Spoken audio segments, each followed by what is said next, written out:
ஒருத்தங்க வாழ்க்கையே வெறுத்து போய் இனிமேல் இந்த வாழ்க்கையே வேண்டாம் அப்படின்னு சொல்லிக்கிற முடிவுக்கு வந்து ஒரு குப்பை தட்டி ஓரமாக உட்காந்துட்டு இருந்தாராம். அப்போ உட்காந்துட்டு இருக்கக்குள்ள ஒருத்தர் அட்டை பெருக்கிறவங்க வந்தாங்களாம். அங்கே இருக்கிற அந்த குப்பை தொட்டியில் இருக்கிற அட்டையெல்லாம் சேகரிச்சுட்டு போயிட்டாங்களாம். ரெண்டாவது ஒருத்தர் வந்தாங்களாம்.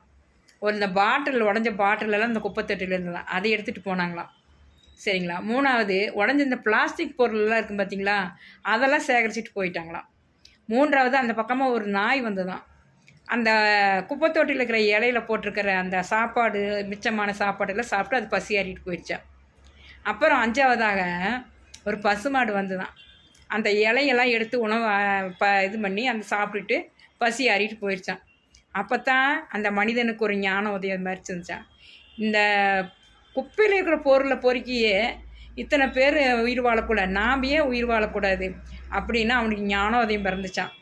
சரி, அப்புறம் போய் ஒரு யானை வாழ்வதற்கு ஒரு கரும்பு தோட்டம் தேவைப்படுகிறது. ஒரு எறும்புக்கு ஒரு கரும்பு செக்கையே போதுமானது. சரிங்களா. அதனால் தோட்டம் கரும்பு தோட்டம் கிடைக்கும்போது நாம் யானையாக இருப்போம், செக்கை கிடைக்கும்போது நாம் எறும்பாக இருப்போம். வாழ்க்கை எப்படி வேணாலும் வாழலாம். வாழ முயற்சித்துப்பார், வாழ்வில் வெற்றி பெறலாம். ஓம் நம சிவாய.